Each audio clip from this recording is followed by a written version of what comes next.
Salut tout le monde, c'est Chris. Dans la vidéo d'aujourd'hui, nous allons parler d'un créateur de contenu à 1,1 million d'abonnés sur la plateforme TikTok qui est actuellement accusé du pire, violence, viol et j'en passe. On va essayer de débunker tout ça ensemble et voir aussi à quel point, encore aujourd'hui, en 2025, la parole des personnes, des victimes, la parole des femmes est toujours remise en question et elles sont toujours autant blâmées.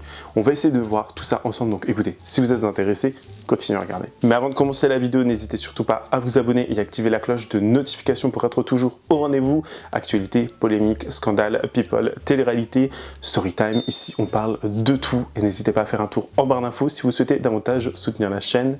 Merci beaucoup. Ma femme n'aura pas le droit. Première règle, ma femme aura interdiction d'avoir des amis garçons.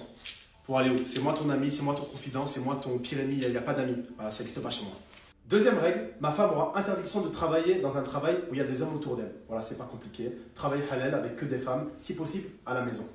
Troisième règle, ma femme aura interdiction de partir en voyage sans moi. Voilà, c'est pas compliqué. Les voyages avec ses potes, je sais pas quoi, elle oublie. Elle voyage que avec moi, c'est moi qui la protège. Et si, imaginons que je suis pas là, je l'autorise à partir en voyage avec son grand frère, son père, des hommes de sa famille. C'est tout. Quatrième règle, ma femme aura interdiction de s'habiller avec des habits moulants. Voilà, c'est pas compliqué. Il n'y a aucun homme qui regarde le corps de ma femme dans la rue. Le corps de ma femme, il est à moi. Il n'y a personne qui va le regarder. Il n'y a pas d'habits moulants, je sais pas quoi. Minimum, habit très très large. Et le mieux, ce serait le voile. Après, voilà, je vais pas la forcer. Inch'Allah, elle le met. Cinquième règle, ma femme aura interdiction de s'exposer sur les réseaux sociaux. Voilà, moi je m'expose sur les réseaux sociaux parce que c'est mon travail. Voilà, je la fais manger grâce à ça. J'aurai des business grâce à ça. Mais elle, interdit. Voilà, il n'y a pas de. Elle fait des snaps, elle fait des TikTok avec sa tête, etc. Non, je vais la préserver. Qui est le protagoniste du jour? Il s'appelle Adel Sidi Yacoub, il a 1,1 million d'abonnés sur TikTok et également beaucoup d'abonnés sur d'autres plateformes. C'est un jeune franco-algérien qui nous fait du contenu un petit peu sur tout et n'importe quoi. C'est-à-dire que le mec, il est très souvent dans des sauces, dans des choses vraiment, tu te dis mais pourquoi? Voilà, pourquoi? Bad buzz, polémique, hein, on se souvient de cette fameuse vidéo où il disait que sa femme n'avait pas le droit d'être sur les réseaux, qu'elle devait être vierge, que elle devait pas avoir de copains garçons, que limite elle avait pas le droit de vie, quoi, genre que c'était que quand lui il avait envie et qu'elle reste à la maison. Alors, fun fact et petit conseil d'amis, mon cher, si tu veux une personne comme ça qui n'a limite pas le droit de penser, achète-toi une poupée gonflable. Ça sera beaucoup plus simple, au moins tu peux la dégonfler, ça se range facilement et elle ne prendra pas beaucoup de place et ça coûte moins cher, tu vois. Plutôt que de dire oui moi je veux une meuf comme ci, comme ça, genre limite, tu veux une personne qui ne respire pas, une personne qui n'a pas le droit de penser et de vivre librement. Moi, je vois comme ça le truc, vous voyez. Et tout ça, ça avait fait beaucoup parler, on l'avait invité, on avait parlé de lui sur les réseaux, on avait parlé de lui sur les plateaux télé, BFM TV, TPMP et j'en passe, enfin ça avait fait beaucoup de bruit. Mais il est connu aussi pour pas mal d'autres choses, il est connu pour pas mal d'autres polémiques. Il y a un petit portrait qui a été fait sur lui sur les réseaux que je vous laisse regarder pour que vous en appreniez un peu plus sur qui est cette personne. Regardez bien. Enquête et toute la vérité sur Adel, ce TikToker accusé de V, d'avoir utilisé la religion pour le buzz sur TikTok, d'en avoir fait carrément un business et encore bien d'autres. Je vais vous révéler tout ça dans cette vidéo qui va devenir de plus en plus sombre, donc je compte sur vous pour la regarder jusqu'au bout et on commence cette fameuse vidéo sur ce TikToker Adel accusé de V. Premièrement, cet homme nommé Adel Sidi Yacoub, connu sous le pseudonyme Siadel30 sur TikTok, il est un influenceur français d'origine algérienne et cumule plus d'1,1 million d'abonnés sur TikTok. Il est connu principalement pour ses vidéos autour du foot, toutes ses péripéties pour pouvoir devenir un joueur pro, et pour toutes ses aventures autour du foot et le fait qu'il va signer un contrat pro un jour. Mais bon, ça fait des années qu'il essaye et comme dirait Maxime Biaggi, lâche l'affaire. 3 fois, lâche l'affaire. Et également principalement pour énormément de vidéos qu'il a mises en scène lui-même. Et la plus connue, c'est cette fameuse vidéo où il irait acheter des faux vêtements, des fausses chaussures. Et on a appris plus tard que cette vidéo avait été postée sur un compte qui lui appartenait, donc il a créé son propre buzz. Et ça, il le fait à chaque fois. Cette fameuse vidéo où il est en train de manger pendant le ramadan, c'est encore une vidéo qui a été filmée par lui-même. Et le truc, c'est que ça marche. Ça fait toujours énormément parler, ça fait réagir, il buzz, il fait des vues et il gagne énormément d'abonnés. Et sauf que le premier problème qui est arrivé à Adel, c'est qu'il s'est beaucoup exposé vis-à-vis de sa religion en disant qu'il était musulman, mais il a commencé à faire énormément d'erreurs et surtout, il a utilisé clairement la religion justement pour faire du buzz et carrément en faire un business.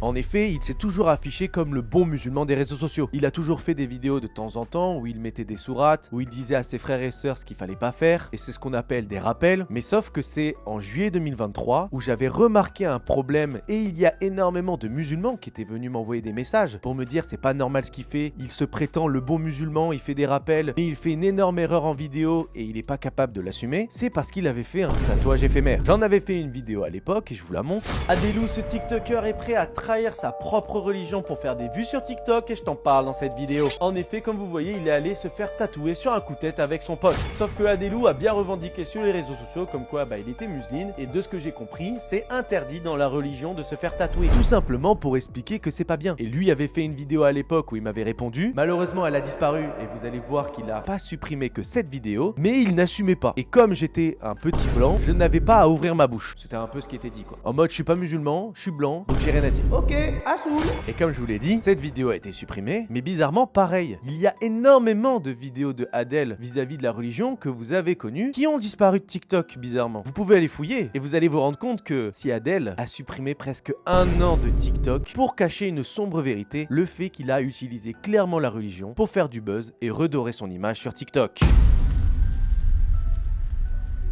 Malheureusement, si vous allez sur le compte de Siadel, vous pouvez vous rendre compte qu'il a supprimé ses vidéos du 1er janvier 2023 à novembre 2023. Il a supprimé 11 mois de vidéos. Et également d'autres vidéos qui avaient un rapport avec la religion qu'il a faites justement après et qui étaient entre novembre 2023 et mars 2024. Mais ça, on y vient juste après. Et ce qui est maintenant important à comprendre, c'est que Adel, en 2023, il était un peu dans une pente descendante. Il faisait de moins en moins de vues, il était énormément critiqué. Beaucoup de personnes l'avaient jugé par rapport au fait qu'il avait fait le faux tatouage, alors que c'est haram. Désolé, j'ai fait le maximum pour la prononciation. Et il commençait un peu à en perdre en visibilité. Ses tapines faisaient de moins en moins de vues. Et je ne sais plus à quelle époque il a commencé à faire ça, mais c'est en septembre environ 2023 qu'il a décidé de changer de tout au tout. Ça veut dire que Siadel a décidé de devenir, entre guillemets, l'imam de TikTok. C'est un grand mot, désolé de l'employer, mais en clair, il avait fait une reconversion totale. Parce que vous le savez, dans la religion musulmane, il est interdit d'avoir des rapports par exemple avec sa femme avant le mariage, il est interdit de modifier la créature de Dieu, même si c'est avec des tatouages éphémères, il est interdit de jurer, il est interdit de faire beaucoup de choses. Et sauf que Adel a décidé de prendre une bonne décision pour sa religion, et il a décidé de tout arrêter. C'est-à-dire qu'il a arrêté de mettre des musiques sur ses TikTok, parce que bien évidemment ça aussi c'est haram.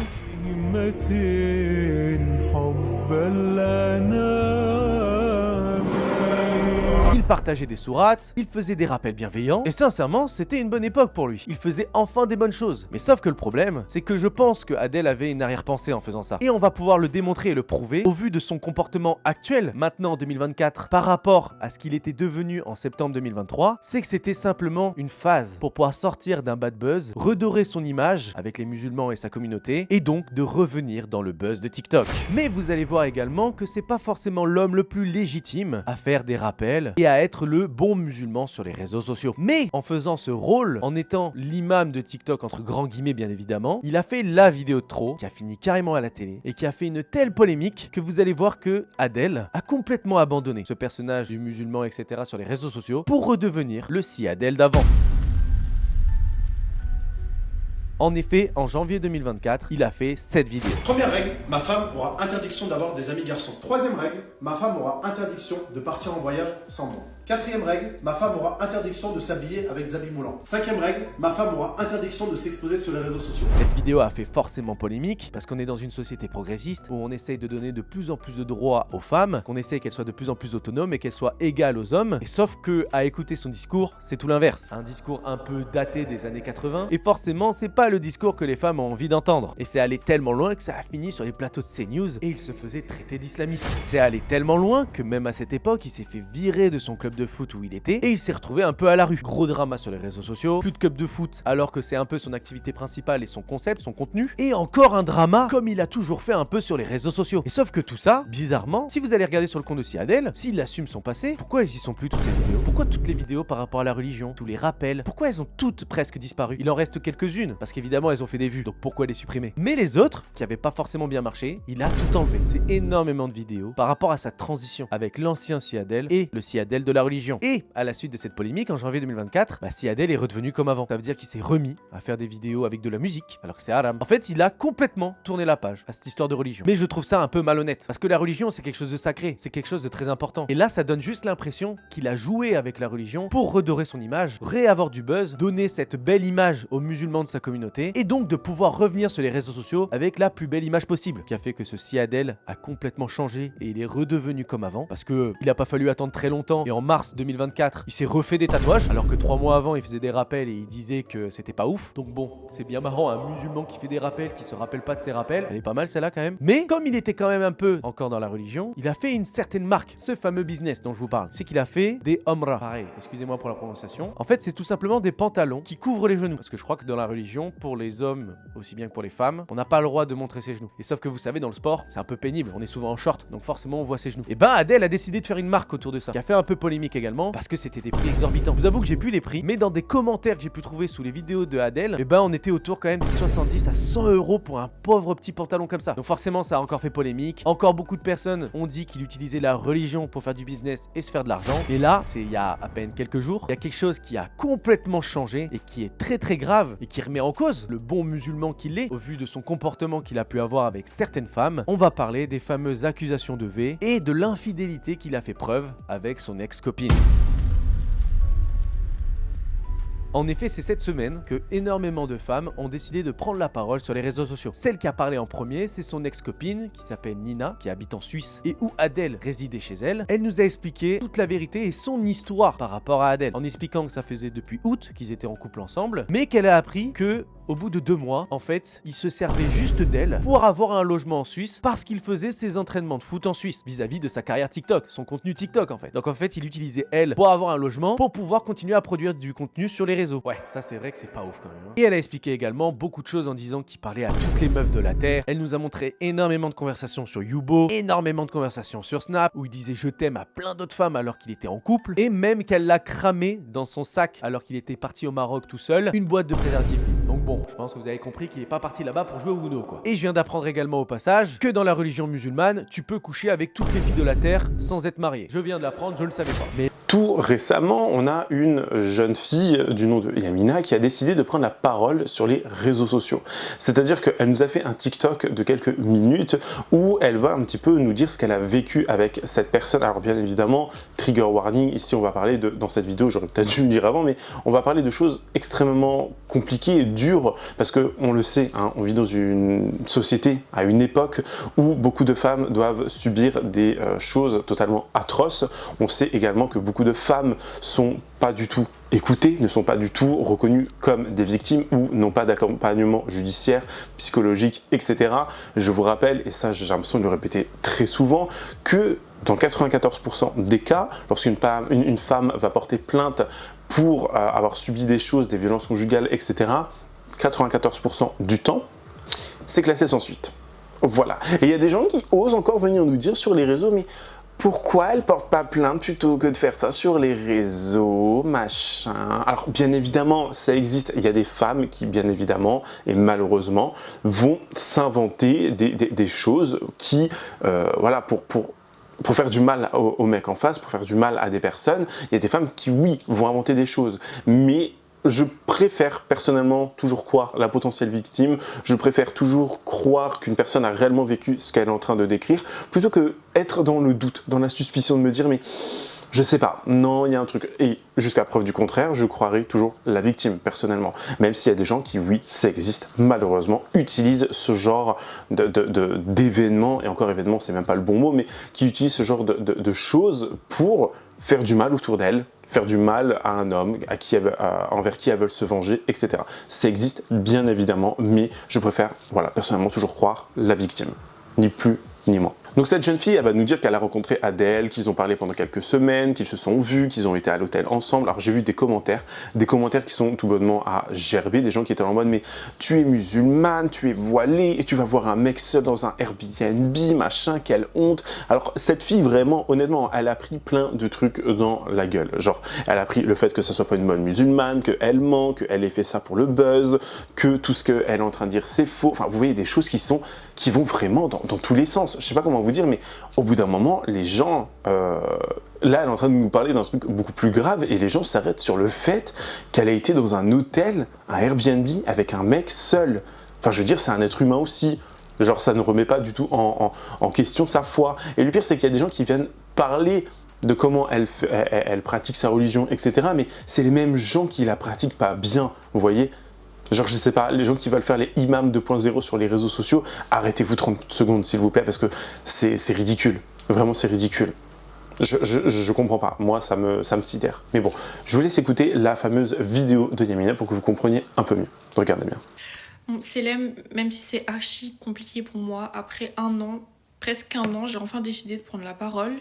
Parce que même si pour moi c'était normal, même si pour moi c'était de ma faute, même si pour moi il m'avait pas V, en parlant avec mon entourage, en racontant ça à mon entourage, je me suis rendu compte que ce que Adèle, votre influenceur là, de 1 million d'abonnés, il m'a fait, c'était pas normal.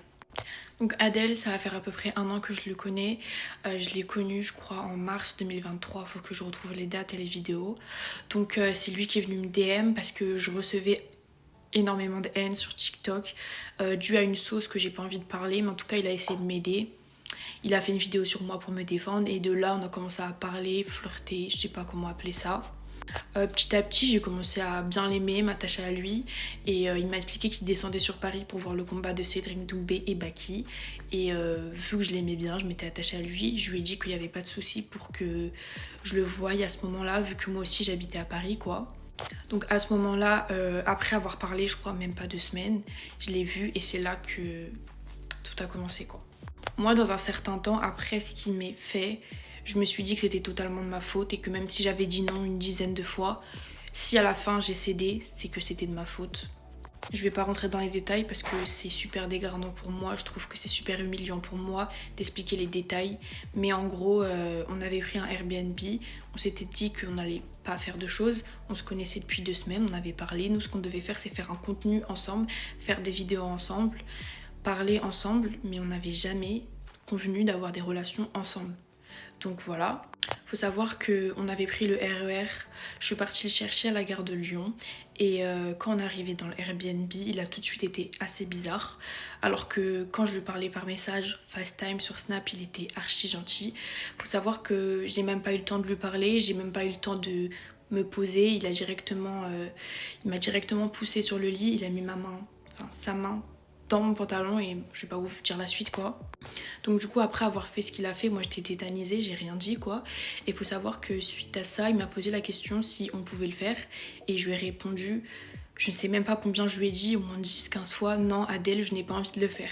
Et je lui ai dit ça pour plusieurs raisons. De une, parce que j'étais vierge et que je voulais rester jusqu'au mariage. De deux, parce que j'avais certainement pas envie. Et encore, je lui ai dit que j'étais vierge et que j'avais peur d'avoir mal. Et lui, la seule chose qu'il a répondu, c'est non, tu n'auras pas mal. J'ai déjà dévergé d'autres filles, non, tu n'auras pas mal. Donc je sais même pas combien de minutes, pendant 15 minutes, 20 minutes, il a forcé. S'il te plaît Yamina, s'il te plaît, s'il te plaît, s'il te plaît. Et il est parti dans sa valise, donc je pensais qu'il avait prévu son coup, quoi, parce qu'il est parti dans sa valise chercher une boîte de préservatifs alors qu'on était censé se voir pour faire des vidéos et pas plus en fait. Donc à ce moment-là, faut savoir que je savais pas quoi dire, en fait, je faisais que de répéter non, non, non, non, je n'ai pas envie. Et je mentionnais bien le fait que j'étais vierge, je voulais rester vierge et que j'avais extrêmement peur d'avoir mal. Et encore une fois, il me répétait la même phrase, non, tu n'auras pas mal, non, t'inquiète pas, non, t'inquiète pas. Au final, désolée, hein. Comme une bouffonne, j'ai dit oui alors que je n'en avais absolument pas envie. Donc il a fait ce qu'il avait à faire, quoi. Et c'est-à-dire que vu que j'étais vierge, en fait, j'ai eu extrêmement mal et je lui ai demandé d'arrêter car ça me faisait extrêmement mal. Et il me disait non, c'est la première fois, c'est normal d'avoir mal. Sauf qu'au bout d'un moment, j'avais tellement mal que j'avais les larmes aux yeux. Il me voyait pas, j'étais de dos, donc il me voyait pas pleurer. J'étais en train de pleurer, j'ai saigné énormément, je trouve. J'ai jamais vu quelqu'un se faire dévierger, mais pour moi, c'était pas normal de saigner autant. Donc du coup, suite à ça, je sais pas ce que j'ai eu à peu près ici à cet endroit. J'ai dû avoir une hémorragie ou quelque chose parce que j'avais extrêmement mal. Je n'arrivais plus à me déplacer correctement. C'était pas possible pour moi, la douleur était pas possible. Lui il me disait que c'était normal. C'était la première fois, sauf que moi la première fois, je ne voulais pas la faire avec lui et je ne voulais pas la faire tout court en fait. Moi ce que j'ai pas compris, c'est que ok certes, après une quinzaine de non, il a réussi à me faire changer d'avis même si je le voulais pas. Mais à partir du moment où je lui ai demandé d'arrêter car j'avais mal, il s'est arrêté juste au moment où il avait fini quoi. Et moi en fait il a pas pris en compte ma douleur. Et à la fin du rapport, du coup si on peut appeler ça un rapport, il m'a dit ouais t'as trop crié, ça se voit que t'as kiffé. Sauf que moi je criais pas de plaisir, je criais de douleur.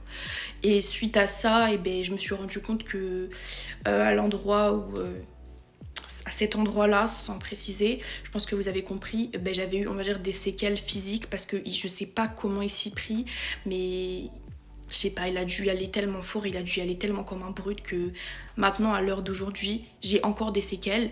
Je sais pas ce que j'ai pas été voir un gynécologue, je ne sais pas ce que j'ai, en tout cas, j'ai des séquelles. J'ai des douleurs, j'ai des choses, je sais même pas si ça va rester à vie ou pas. Ça fait 1 an et j'ai encore des douleurs à ce niveau-là. Et moi, j'ai pas voulu voir le gynécologue, je me suis dit que c'était normal, que ça allait passer, mais les douleurs ne passent pas. Je sais pas ce que j'ai. En tout cas, je voulais juste mettre les choses au clair parce qu'il m'a toujours répété non, je t'ai pavé, non, je t'ai pavé. À partir du moment où tu m'as dit oui, je t'ai pavé, mais moi j'estime qu'à partir du moment où tu me forces à dire oui, c'est que tu m'avais. Et à partir du moment où je te demande d'arrêter car j'ai mal et que tu me réponds, tu me trouves la seule chose à me répondre, c'est que c'est la première fois, c'est normal, c'est un V. Et malheureusement, à ce moment-là, pour moi, c'était pas normal, mais je me suis dit en fait c'était de ma faute en fait, que j'avais pas à me retrouver dans un Airbnb avec lui, ça c'est sûr, mais je l'aimais et je me suis dit en fait que c'était certainement de ma faute. Je l'ai répété à tout le monde, à tout mon entourage, ils m'ont dit fais une vidéo sur lui, et moi j'étais là en mode non, il est gentil, je vais pas faire de vidéo sur lui. Et quand j'ai vu que d'autres filles prenaient la parole, je me suis dit autant le faire moi en fait, même si en fait je me suis dit même si c'est tard, autant le faire maintenant que jamais, ça va peut-être me libérer. Et ça va peut-être me faire du bien sur ça, parce qu'en fait, encore aujourd'hui, même encore maintenant en parlant, je suis en train de culpabiliser, de me dire en fait, c'est ma faute, c'est peut-être de ma faute, je sais pas, je ne sais pas du tout.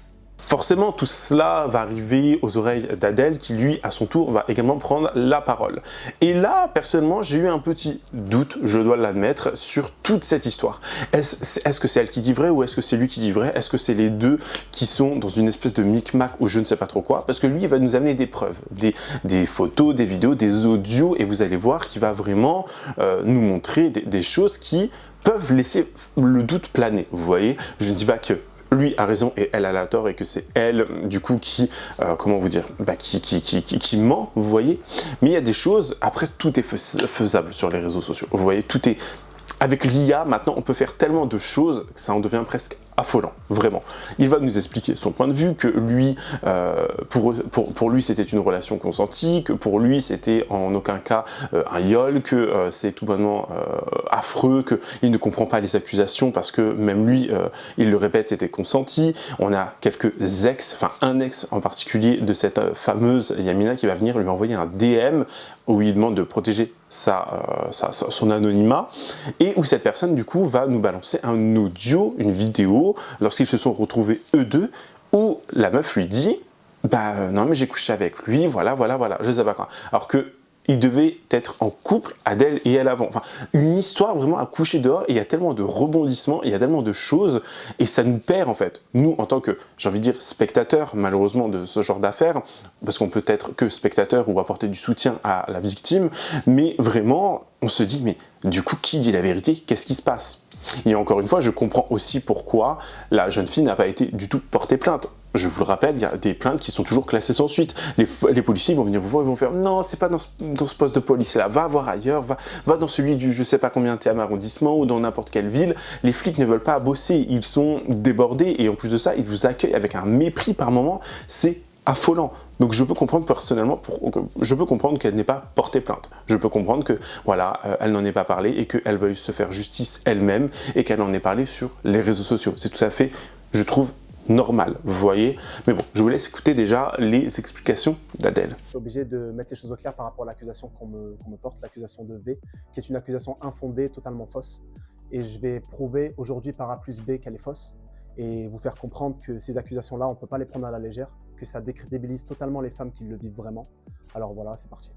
Et n'oubliez pas que c'est pas parce que quelqu'un dit quelque chose que c'est forcément la vérité. Voilà, il y a 2 personnes dans l'histoire, la présomption d'innocence, ça existe. Voilà pourquoi aujourd'hui, j'utilise mon droit de réponse pour vous montrer la vérité. On va commencer avec les preuves. Voilà les preuves que j'ai du 6 mars. Donc, il faut savoir que moi et Yamina, on s'est fréquentés avant le 6 mars. Je suis allé lui parler par rapport à une sauce qu'elle avait eue, par rapport au fait qu'elle assumait ouvertement qu'elle était lesbienne. Donc j'étais parti lui envoyer de la force, etc. Et c'est à ce moment-là qu'on a commencé à se fréquenter, etc. Et qu'on a décidé, elle et moi, de se voir la veille du combat Doumbé vs Baki. Donc on s'est vu le 6 mars, etc. On avait même fait des vidéos ensemble que je vais essayer de retrouver. Et donc là, je vous mets les preuves là tout de suite de elle et moi dans l'Airbnb, totalement consentantes. On est bien ensemble ou pas? Oui. On en avait parlé Sûr? plusieurs fois, etc. Oui, vraiment. On s'était appelé plusieurs fois en FaceTime, etc. avant. Donc voilà, il y a des images ici. Par respect pour elle, je vais cacher ses cheveux, cacher son corps, parce que voilà, elle est voilée malgré tout.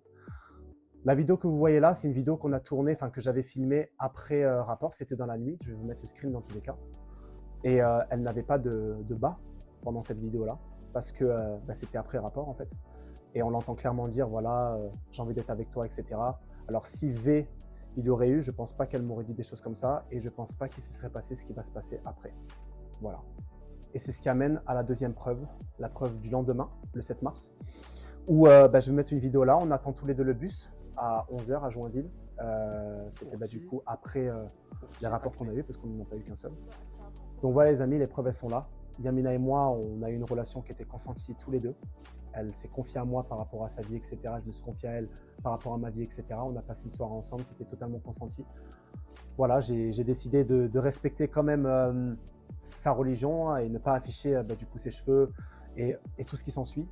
Mais voilà, je suis venu avec des preuves pour vous montrer de ne pas croire tout ce que vous voyez sur Internet. Nous les hommes, on a quand même notre droit de réponse et je pense que c'est la leçon qu'il faut qu'on tire aujourd'hui.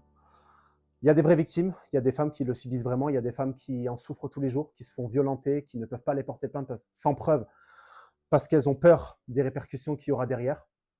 Et là, de me faire accuser à tort, ça m'a vraiment touché, moi et toute ma famille. Donc voilà, j'espère que cette vidéo elle sera claire pour tout le monde et que vous allez arrêter voilà, de croire la première personne qui parle sans preuve concrète. Ce qui nous amène aux preuves numéro 2, le lendemain de cette soirée qu'on a passée ensemble à Airbnb, le 7 mars, le jour du combat Doumbé vs Baki, ce pourquoi je suis venu à Paris. Donc là, on nous voit voilà, en train d'attendre le bus, elle et moi, bien tranquillement, en train de rigoler. J'avais passé un super moment avec elle, etc. Et elle aussi. Voilà, elle était totalement consentante, hein, je le précise encore une fois. Et là, on se dirigeait vers l'Accor Hotel Arena, donc là où se passait le combat Doumbé vs Baki, où j'avais pris un hôtel, l'hôtel Ibis, juste à côté, qui c'est vérifiable, hein, j'avais pris un moment. Et Yamina est venue avec moi. Donc on a passé une autre soirée ensemble, voilà. Et ça, je pense qu'elle ne l'a pas dit. On a passé une autre soirée ensemble, etc. Elle devait venir avec moi au combat Doumbé vs Baki, mais malheureusement, financièrement, ce n'était pas possible. Donc moi, pendant le combat Doumbé vs Baki, elle m'attendait à l'hôtel. Et c'est là que, après le combat Doumbé vs Baki, pardon, elle m'attendait à l'hôtel. Il était, je ne sais plus quelle heure. Je remonte à l'hôtel et je l'ai cramé en train de discuter avec son ex-copain, Marwan. Et ça m'avait impacté parce que la veille, on a dit qu'on était ensemble, etc. Et là, je l'avais cramé en train de parler avec son ex-copain. Et c'est à ce moment-là que j'ai décidé de ne pas passer la deuxième soirée avec elle. Donc, je lui ai dit clairement que j'aimerais qu'elle rentre chez elle. Donc, je l'ai accompagnée jusqu'en bas pour qu'elle prenne son Uber, etc. Et qu'elle rentre chez elle en sécurité. Elle est rentrée chez elle en sécurité ce soir-là. Ce qui nous amène maintenant après notre rupture, à moi et Yamina. Donc, moi qui rentre chez moi, etc. Et qui passe à autre chose. Il faut savoir que Yamina, elle m'a envoyé beaucoup de messages après notre rupture parce qu'elle n'acceptait pas cette rupture. D'ailleurs, je t'invite, parce que je sais que tu vas voir cette vidéo, à montrer les messages, si tu es honnête, parce que tu dis que je t'ai V alors que c'est totalement faux et tu le sais très très bien. Donc là, je t'invite à montrer les messages que tu m'envoyais quand tu m'as vu à Montpellier en sortant du train et que tu m'as envoyé des messages que tu voulais qu'on se revoie, etc. J'espère que tu vas les ressortir, ces messages-là. À bientôt. Les amis, je comptais ne plus parler de cette affaire parce que j'estimais que mes 2 vidéos que j'avais faites étaient suffisantes. Et je viens de recevoir des preuves, encore des preuves de personnes qui l'ont fréquenté après moi, qui montrent clairement qu'en aucun cas je l'ai forcée à faire quoi que ce soit et qu'elle l'assumait d'elle-même. Je l'ai, je vous le donne, c'est parti. Donc voilà, j'ai reçu ça, salam alaikum, voilà, j'ai des preuves qu'elle ment. Alaikum salam, tu es son ex, oui, appelle-moi. Merci de bien garder son anonymat, c'est pour ça que je ne citerai pas son prénom. Mais j'ai une preuve qui prouve que tu ne l'as pas V. Je l'ai appelé et voilà ce qu'il m'a envoyé. Donc la vidéo, elle date de 3 jours après. Il faut savoir qu'on s'est vu le 6, on s'est revu le 7. Et après le 7, je suis rentré chez moi. Et 2 jours après, elle est partie voir un de ses ex et ils ont discuté. Et je vous laisse écouter. J'ai contacté tout le monde pour te récupérer. Donc vraiment, je voulais personne d'autre que toi et voilà. Et ensuite, il est venu et tout. Et pour m'aider, il m'a défendu sur TikTok. T'as vu la vidéo ou pas? J'ai vu ta vidéo, j'aimerais réagir à ta vidéo, c'était d'accord. Du coup, directement, on s'est appelé. J'ai vu qu'il était grave gentil. Et je lui ai expliqué ma situation, toute ma situation. Je lui ai dit. Mais en mode, c'est quoi le truc? Tu vas pas partir? Tu me laisses te parler, te raconter tout? Ouais. bah, j'ai baissé avec lui. Donc voilà, j'espère que vous avez compris. 2 jours après qu'on se soit quitté, donc le 7, le 9, 2 jours après, elle part voir son ex et elle part lui dire comme quoi elle l'aime, etc. et qu'elle voulait le récupérer. Donc on voit clairement par A plus B qu'elle s'est moquée de moi en fait. Et elle assume d'elle-même devant lui qu'elle a fait des bails avec moi en fait. Et presque 1 an plus tard, elle a profité de la vague de haine qu'il y avait autour de moi pour surfer dessus et balancer ses mensonges. Elle a fait ça uniquement pour le buzz et pour les vues, parce que si je lui aurais fait quoi que ce soit, croyez-moi qu'elle n'aurait jamais fait ça et qu'elle aurait porté plainte immédiatement. Maintenant je vous pose la question, pourquoi elle a fait ça d'après vous? Je vous laisse répondre. C'est la dernière fois que je m'exprime par rapport à ça, je pense que j'en ai assez dit et je me suis assez justifié. Tout ce qui s'est passé autour de moi, c'était une volonté pour me nuire. Je remercie les personnes qui sont pas tombées dans le panneau et qui m'ont quand même soutenu. Malheureusement, voilà, quand t'es sur les réseaux et qu'il y a une sauce, tout le monde va en profiter, tout le monde veut essayer de t'éteindre. Ça a déteint directement sur ma famille et ça, je vous le pardonnerai pas. À très bientôt et que justice soit faite. Forcément, Yamina va prendre connaissance de ces nouvelles vidéos, elle va à son tour une nouvelle fois réagir et nous apporter des explications sur le pourquoi du comment. Je vous laisse écouter. J'ai vu qu'Adèle avait répondu à ma vidéo où je l'accusais de V, donc moi je me dois de répondre à la vidéo. Donc il a montré des vidéos où j'étais bel et bien, comme je l'ai dit, dans le Airbnb avec lui, où ouais, j'étais contente, je faisais des sourires, etc. Encore une fois, je vous ai expliqué que j'étais dans le déni et qu'à ce moment-là, je m'étais pas rendu compte de la gravité des choses et que je m'en suis rendu compte seulement après. Mais encore une fois, Adèle, ce n'est pas parce que je te fais des câlins, c'est pas parce que je te fais des bisous et que je suis soi-disant contente d'être avec toi que quand je dis non, c'est oui. Quand je dis non, c'est non. Et quand je dis oui, c'est oui. Encore une fois, quand tu m'as demandé d'avoir un rapport sexuel avec toi et que je t'ai dit non, tu as bel et bien forcé, non physiquement, mais verbalement, en prenant, on va dire, me prenant par les sentiments et en me faisant du chantage affectif, si on peut appeler ça comme ça, parce que je suis désolée, quand je te dis non une fois, c'est non. Tu n'as pas à me demander, me supplier et me dire s'il te plaît Yamina, s'il te plaît Yamina. Encore une fois, je répète que j'avais dit non pour 3 raisons.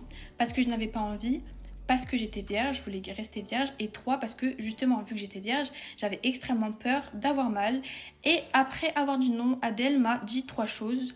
Non, tu n'auras pas mal, ne t'inquiète pas, et en gros, d'avoir confiance en lui, quoi. Mais en fait, ce n'est pas une question de confiance, ce n'est pas une question de mal-être, etc. C'est juste une question de non. J'ai dit non, j'ai dit non. Donc, tu pourras sortir autant de vidéos de nous deux que tu veux, tu pourras raconter ce que tu veux.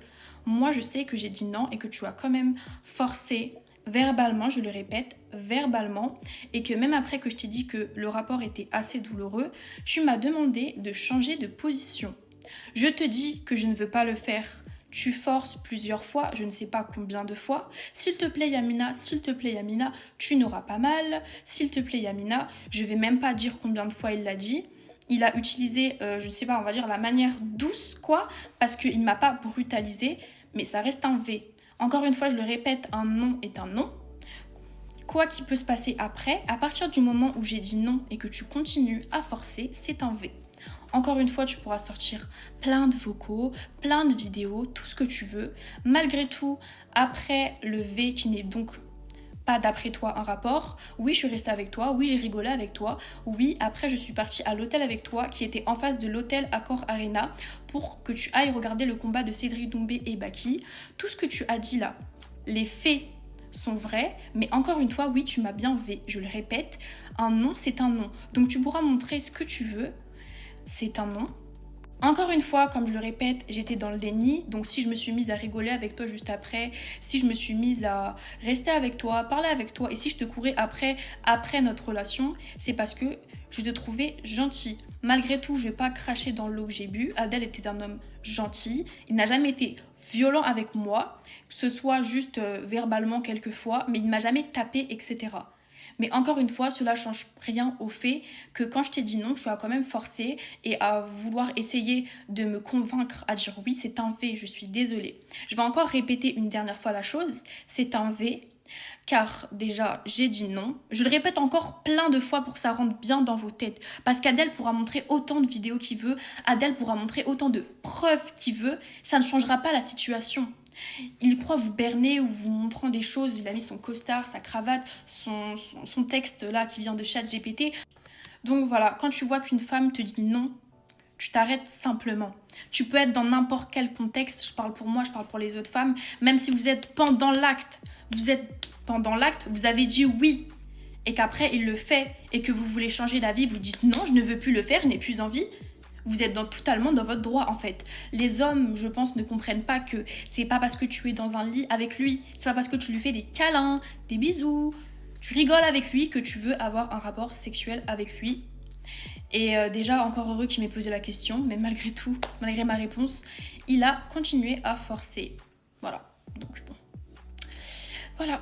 Sauf qu'entre-temps, une autre personne a décidé de s'immiscer dans l'affaire, une autre fille, alors j'ai totalement perdu son prénom, je suis désolé, mais une autre fille va nous donner maintenant des preuves du comportement de ce fameux Adel. Elle va venir nous dire qu'il est venu en Suisse pour des projets, il a fait croire à cette jeune fille qu'il voulait être en couple avec elle, qu'il s'aimait bien, que machin, que ci, que ça. Et il faisait tout ça dans un but de vivre avec elle, de vivre à son crochet, donc pour ne pas payer de loyer ou quoi que ce soit.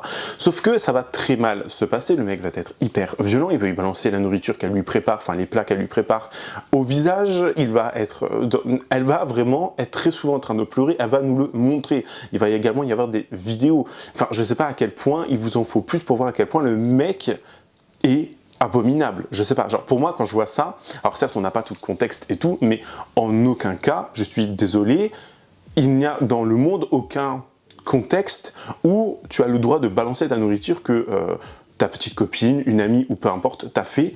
T'as pas le droit de balancer dessus, vous voyez. Pour moi, je trouve que c'était totalement lunaire comme situation, et ça nous révèle à quel point aussi ce mec n'a aucun respect pour les personnes qui l'accueillent, pour son ami ou sa petite amie. Je sais pas comment vous expliquer, mais c'est tout bonnement ignoble. Genre, j'ai vu les images, j'ai personnellement eu envie de vriller. Je vais vous laisser regarder les images, bien évidemment. Alors, il y avait une musique pour éviter le copyright, je l'ai enlevé, donc il n'y a pas de paroles ni rien, ce sont que des images. Regardez bien.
Cependant, il y a une espèce de bras de fer qui est en train de se jouer entre les femmes et les hommes dans cette histoire. Beaucoup de femmes prennent la défense de Yamina en disant que oui, elle a eu totalement raison d'en parler, qu'elles comprennent pourquoi elle n'a pas été portée plainte, etc., comme je l'ai expliqué bien avant. Mais également plusieurs personnes, donc cette fois-ci les hommes, qui vont blâmer Yamina. Et le constat extrêmement triste dans cette histoire et qu'il faut un petit peu aussi pointer du doigt, c'est que dans cette histoire, on le voit bien, le mec a 1,1 million d'abonnés. Il n'en a pas perdu un seul depuis. Enfin, je veux dire, on ne le voit pas forcément, mais son nombre d'abonnés n'a pas chuté avec cette histoire. Alors que c'est tout bonnement atroce, vous voyez. Et vous allez voir, ce mec-là va continuer de faire sa belle vie, faire ses petits trucs, faire ses petits projets, ses machins. Il va faire tout ce qui est en son pouvoir, parce que je pense que ce garçon a forcément des moyens. Maintenant, avec toute cette communauté qu'il a, et également le nombre de vues qu'il fait sur les réseaux sociaux, lui, ça va aller pour lui. Vous voyez ce que je veux dire? Et c'est tout bonnement atroce. Alors, en espérant bien évidemment que ça ne soit pas lui la victime dans le truc, vous voyez, en se disant, bon, on va dire que c'est lui qui a vraiment commis les choses. Et par contre, Yamina, elle, ça va la suivre tout le temps. Si elle veut se lancer sur les réseaux, plus continuer, faire ci, faire ça, elle, ça va la suivre tout le temps. Ça va être la meuf qui s'est fait violer par Adel. Vous voyez ce que je veux dire? Et on va encore la réduire à ça pendant longtemps. Alors que l'autre pourra vivre son petit quart d'heure, son petit machin comme il veut. Il n'a pas perdu d'abonnés ni rien. Et je trouve ça en fait tellement dégoûtant. On vit dans une société en fait qui me dépasse par moments. Je me dis mais on en est là quoi. On en est là. La meuf elle nous parle d'un truc qu'elle a vécu. On va lui remettre sa religion en pleine face en disant que c'est pas une bonne musulmane. On va lui dire qu'elle est ci, qu'elle est ça, que machin, que truc, que bidule. C'est tout. On va jamais lui dire ok on te croit, courage à toi. Franchement, tout le soutien, etc. Bon, bien évidemment, il y en a des commentaires comme ça. Mais j'ai vu beaucoup de personnes remettre en question sa parole, vous voyez. On peut avoir des doutes. Moi, le premier, j'ai eu des doutes quand j'ai vu après les preuves d'Adèle, enfin les documentations, les vidéos qu'il a apportées. Mais en aucun cas, je veux dire que ce qu'elle dit, c'est faux. Et que je veux dire ce qu'elle a vécu, c'est faux. Vous voyez? Surtout que, enfin, je sais pas, ça me dépasse en fait. Je trouve que ça me dépasse. Et beaucoup de personnes ont réagi sur les réseaux sociaux et ont eu la même, comment dire, le même raisonnement en fait, si vous voulez. Beaucoup de personnes sont de mon avis et pensent que voilà, le mec... Adèle, du coup, a commencé à refaire tout un micmac qui se contredisait très souvent et que c'est un mec qui est né dans les bad buzz, dans les polémiques, dans la sauce. C'est-à-dire que ce mec-là, tout son contenu tournait juste autour de ça. Après, il a commencé à nous faire des petits rappels à la religion, mais lui-même, enfin, je veux dire, ça me fait rire, en fait, ça me fait rire. On est... et rire pas dans le bon sens du terme, vous voyez. Je pense que vous avez compris. Mais ça me débecte en fait. Voilà, ça me débecte. J'ai quand même envie de vous rappeler que quand on démarre dans la sauce, d'accord, quand on commence à être connu pour des dramas, faut pas s'étonner ensuite qu'il y en a qui ressurgissent. Parce que concrètement, ça choque qui l'histoire, voilà, les accusations qu'il y a envers le TikToker Adèle, enfin excusez-moi, hein, c'est un mec que je n'ai jamais suivi. Je tombais sur ses vidéos à l'époque, ça date, d'accord. Le mec, il était tout le temps dans la sauce. C'était que des dramas, il a été connu pour ça. Donc en fait, qui ça étonne? Je trouve ça ouf. Le pire, c'est qu'il y en a qui le défendent. Le mec, il a toujours été louche. Il a toujours eu des comportements hyper bizarres. Il a essayé de se racheter une image là, en donnant des leçons, en prenant la défense de telle ou telle personne à d'autres. Et tout ça, c'est que la partie visible de l'iceberg, hein, parce que là, il y a eu 4 témoignages. Mais vous inquiétez pas, il y en aura d'autres qui vont être déterrés. Parce que quand t'es pourri jusqu'à la moelle, ça ressort forcément. Le karma s'occupera de vous. Ne soyez pas étonnés. Ce que je veux vous dire, c'est n'oubliez pas où est-ce qu'il a commencé. N'oubliez pas, n'ayez pas la mémoire courte. Ce mec, il a été connu pour ça. Il a 1,1 million d'abonnés. Il a été connu pour ses dramas. Il a été connu pour ses comportements problématiques. Donc, qui est-ce que ça choque? Putain, mais on va pas vous le répéter 100 fois. À un moment donné, suivez des influenceurs qui sont transparents avec vous. Par exemple, c'est pas pour... Suivez-moi, tu vois. Mais à un moment donné, moi, on m'aime pas. Par contre, vous savez directement qui vous avez en face de vous. Il n'y a pas de faux semblant. J'ai mon franc-parler. J'ai toujours été comme ça. Soit on apprécie, soit on n'apprécie pas. Mais moi, je suis pas en train de vous mentir. Le mec, il vous a raconté la messe. Il s'est racheté une image. Et du coup, les gens ont oublié. Donc faites attention. Et ne soyez pas surpris. Plusieurs personnes ont également réagi sur les réseaux sociaux en disant qu'ils étaient choqués, estomaqués de cette histoire et du comportement d'Adèle et surtout de voir qu'encore en 2025, bon on vient de commencer 2025 certes, mais qu'encore au 21e siècle, il y a ce genre d'histoire. Et je suis d'accord avec ces personnes, c'est tout bonnement choquant en fait, vraiment choquant. Je viens de voir la vidéo de Adèle et comment vous dire que la vidéo elle me dégoûte à un point, elle me dégoûte. Et vous savez ce qui me tue le plus? Le fait qu'il ose dire « Je cache ses cheveux pour le respect de sa religion. » Mais par contre, quand tu as fait ce que tu avais à faire, tu n'avais pas le respect de la religion à ce moment-là, mon gars. Et ça me fait mal parce qu'elle est jeune et elle est naïve et elle s'est donnée parce qu'elle est naïve. Et je sais qu'il y a beaucoup de sœurs qui sont dans son cas. Et je me dis, mais mes sœurs, je vous en supplie, haut de mes 32 ans, mes petites sœurs là, préservez-vous, je vous en supplie, préservez-vous, il n'y a pas mieux. Il n'y a pas mieux pour vous. Il n'y a pas mieux, je vous en supplie, soyez pas naïves. Soyez pas naïves, je sais que vous êtes nombreuses. Aujourd'hui, tout se filme, aujourd'hui, tout peut se savoir. Et ensuite, t'arrives pas même pas à te remettre de la honte parce qu'il y a ta famille, etc. On dévoile ce que tu fais avec ce gars-là sur les réseaux sociaux. Ça, j'ai mal. En fait, j'ai mal, comme si c'était moi à qui ça m'était arrivé à moi-même. S'il vous plaît, les sœurs, je vous en supplie. Restez concentrés, je vous jure. Il n'y a pas mieux pour vous. Préservez-vous, protégez-vous. Vraiment. En tout cas, c'est la fin de cette vidéo. J'espère qu'elle vous aura plu. Je ne sais pas si c'est le bon terme pour cette dernière, mais n'hésitez pas à me dire ce que vous en avez pensé en commentaire, me donner votre avis le plus sincère avec courtoisie et respect, bien évidemment. N'hésitez pas à vous abonner et à activer la cloche de notification pour être toujours au rendez-vous. Lâchez votre meilleur pouce bleu, me rejoindre sur les différents réseaux sociaux. Et sinon, moi, je vous fais plein de gros bisous. Je vous dis à la prochaine. Prenez soin de vous. Bye, guys.